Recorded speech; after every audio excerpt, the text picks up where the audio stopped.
முன்னாள் பாரத பிரதமர் பாரத் ரத்னா ராஜீவ்காந்தியின் நினைவு நாள் தேசிய வன்முறை எதிர்ப்பு நாளாக புதுச்சேரி அரசு சார்பில் இன்று அனுசரிக்கப்பட்டது. துணைநிலை ஆளுநர் கைலாஷ்நாதன் காமராஜ் சாலை ராஜீவ்காந்தி சதுக்கத்தில் உள்ள திருவுருவச் சிலைக்கு மாலை அணிவித்து மலர் தூவி அஞ்சலி செலுத்தினர்.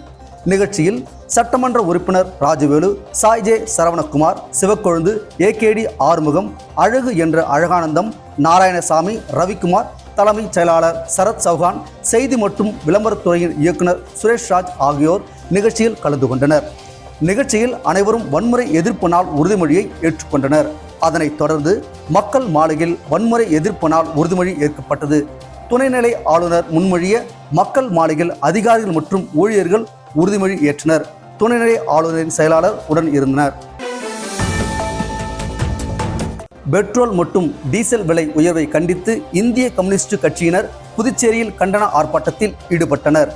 புதுச்சேரி இந்திரா காந்தி சிலை அருகே நடைபெற்ற இந்த ஆர்ப்பாட்டத்திற்கு இந்திய கம்யூனிஸ்ட் கட்சியின் மாநில செயலாளர் சலீம் தலைமை தாங்கினார். இந்த ஆர்ப்பாட்டத்தில் மாநில நிர்வாகிகள், கட்சி தொண்டர்கள் உள்ளிட்ட 100க்கும் மேற்பட்டோர் கலந்து கொண்டு மத்திய அரசிற்கு எதிராக கண்டன முழக்கங்களை எழுப்பினர். மேலும் தொடர்ந்து உயர்ந்து வரும் பெட்ரோல் மற்றும் டீசல் விலையால் பொதுமக்கள் கடுமையாக பாதிக்கப்பட்டுள்ளதாக அவர்கள் குற்றம் சாட்டினர். எரிபொருள் விலை உயர்வு காரணமாக அத்தியாவசிய பொருட்களின் விலையும் அதிகரித்து வருவதாகவும் இதனால் சாதாரண மக்கள் பெரும் சிரமத்திற்கு உள்ளாகி உள்ளதாகவும் தெரிவித்தனர். எனவே மத்திய அரசு உடனடியாக பெட்ரோல் மற்றும் டீசல் விலை உயர்வை திரும்பப் பெற வேண்டும் என இந்திய கம்யூனிஸ்ட் கட்சியினர் வலியுறுத்தினர். விழுப்புரம் அரசு தலைமை மருத்துவமனையில் ஆய்வு மேற்கொண்ட பாமக விக்கிரவாண்டி சட்டமன்ற உறுப்பினர் சிவக்குமார் மருத்துவமனையின் பராமரிப்பு பணிகள் குறித்து அதிருப்தி தெரிவித்தார். விழுப்புரம் அருகே முண்டியம்பாக்கத்தில் செயல்பட்டு வரும் அரசு தலைமை மருத்துவமனையில் இன்று ஆய்வு மேற்கொண்ட அவர் நோயாளிகளுக்கு வழங்கப்படும் மருத்துவ சோதனைகள் மற்றும் அடிப்படை வசதிகள் குறித்து அதிகாரியிடம் கேட்டறிந்தார். ஆய்வின் போது மருத்துவமனை வளாகத்தில் குப்பைகள் அகற்றப்படாமல் இருந்தது, கழிவறைகள் முறையாக சுத்தம் செய்யப்படாதது மற்றும் குடிநீர் வசதிகள் போதுமான அளவில் இல்லாதது குறித்து அவர் கேள்வி எழுப்பினார். மேலும் மருத்துவக் கல்லூரி முதல்வர் மற்றும் அதிகாரிகளிடம் மருத்துவமனையில் தேவையான அனைத்து வசதிகளும் உடனடியாக செய்து தரப்பட வேண்டும் என வலியுறுத்தினார். தொடர்ந்து நோயாளிகளை நேரில் சந்தித்து சிகிச்சைகள் முறையாக வழங்கப்படுகிறதா என்பதையும் அவர் கேட்டறிந்தார். பின்னர் செய்தியாளரிடம் பேசிய சிவக்குமார் மருத்துவமனையின் செயல்பாடுகள் குறித்து வாரந்தோறும் ஆய்வு மேற்கொள்வேன் என்றும் தெரிவித்தார். இதனைத் தொடர்ந்து விக்கிரவாண்டி பேருந்து நிறுத்தம் அருகே உள்ள உழவர் சந்தை பகுதியில் செயல்பட்டு வரும் மதுக்கடையை 15 நாட்களுக்குள் அகற்ற வேண்டும் என்றும், இல்லையெனில் அந்த மதுக்கடை முன்பு தர்ணா போராட்டத்தில் ஈடுபட்டு கடையை மூட வலியுறுத்தும் என்றும் எச்சரிக்கை விடுத்தார். புதுச்சேரியில் 76வது ஜூனியர் தேசிய ஆண்கள் மற்றும் பெண்கள் கூடைப்பந்து சாம்பியன்ஷிப் போட்டிகள் நாளை முதல் தொடங்குகின்றன. இந்த போட்டிகள் இந்திய கூடைப்பந்து சம்மேளனம், புதுச்சேரி விளையாட்டு மேம்பாட்டு ஆணையம் மற்றும் புதுச்சேரி ஒலிம்பிக் சங்கத்துடன் இணைந்து புதுச்சேரி கூடைப்பந்து சங்கம் சார்பில் நடத்தப்படுகிறது.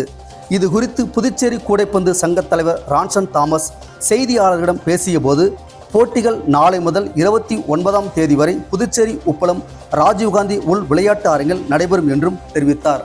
இந்த போட்டிகளில் நாடு முழுவதும் உள்ள 30 மாநிலங்களைச் சேர்ந்த 30 ஆண்கள் அணிகளும் மற்றும் 27 பெண்கள் அணிகளும் பங்கேற்கின்றன. மொத்தமாக 800க்கும் மேற்பட்ட வீரர் மற்றும் வீராங்கனைகள் கலந்து கொள்ள உள்ளதாக அவர் கூறினார். போட்டியின் தொடக்க விழா நாளை மாலை 4 மணிக்கு நடைபெறுகிறது. இதில் புதுச்சேரி முதலமைச்சர் ரங்கசாமி கலந்து கொண்டு போட்டியை தொடங்கி வைக்கிறார். மேலும் இந்திய கூடைப்பந்து சம்மேளன தலைவரும் தமிழக அமைச்சருமான ஆதவ் அர்ஜுனா மற்றும் பல்வேறு சட்டமன்ற உறுப்பினர்களும் நிகழ்ச்சியில் பங்கேற்க உள்ளனர்.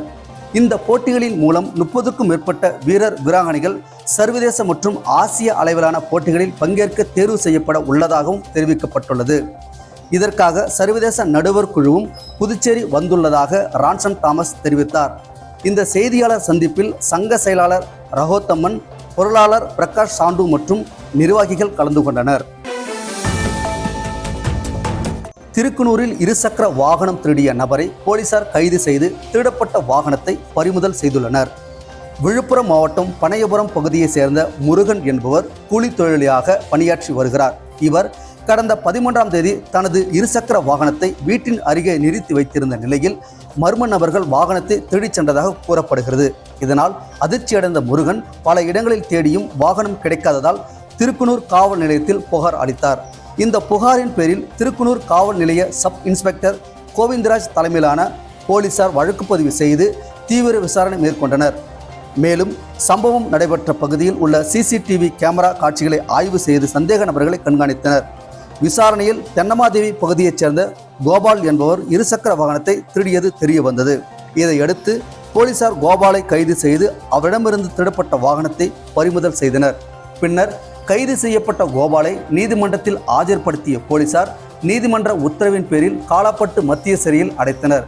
இந்த சம்பவம் அந்த பகுதியில் பெரும் பரபரப்பை ஏற்படுத்தியுள்ளது. முன்னாள் பாரத பிரதமர் ராஜீவ்காந்தியின் நினைவு தினத்தை முன்னிட்டு புதுச்சேரி அரசு பொது மருத்துவமனையில் சிறப்பு இரத்த தான முகாம் மற்றும் இலவச சிற்றுண்டி வழங்கும் நிகழ்ச்சி நடைபெற்றது. பாரத ரத்னா விருது பெற்ற முன்னாள் பிரதமர் ராஜீவ்காந்தியின் நினைவு நாளை முன்னிட்டு புரொஃபஷனல் காங்கிரஸ் சார்பில் இன்று காலை புதுச்சேரி அரசு மருத்துவமனையில் இரத்த தான முகாம் ஏற்பாடு செய்யப்பட்டிருந்தது. இந்த முகாமில் ஏராளமான காங்கிரஸ் தொண்டர்கள் மற்றும் பொதுமக்கள் கலந்து கொண்டு இரத்த தானம் செய்தனர். இதனைத் தொடர்ந்து ஜகவர் பால் மஞ்ச் அமைப்பின் சார்பில் ஏழை மற்றும் எளிய மக்களுக்கு இலவச சிற்றுண்டி வழங்கும் நிகழ்ச்சியும் நடைபெற்றது. இதில் 100க்கும் மேற்பட்டோருக்கு உணவு வழங்கப்பட்டது. இந்த நிகழ்ச்சியில் புதுச்சேரி மாநில காங்கிரஸ் தலைவர் வைத்திலிங்கம் எம்பி, முன்னாள் முதலமைச்சர் நாராயணசாமி, முன்னாள் சட்டமன்ற உறுப்பினர் வைத்தியநாதன், இந்திய தேசிய காங்கிரஸ் கட்சியின் முன்னாள் தேசிய செயலாளர் லட்சுமிகாந்தன், கிழக்கு மாவட்ட தலைவர் வேல்முருகன் மற்றும் இளைஞர் காங்கிரஸ் தலைவர் ஆனந்தபாபு உள்ளிட்டோர் கலந்து கொண்டனர். மேலும் ஜவஹர் பால் மஞ்ச் மாநில ஒருங்கிணைப்பாளர் ராஜேஷ் மற்றும் காங்கிரஸ் கட்சியின் பல்வேறு நிர்வாகிகள், தொண்டர்கள் பெருமளவில் பங்கேற்று நிகழ்ச்சியை சிறப்பித்தனர்.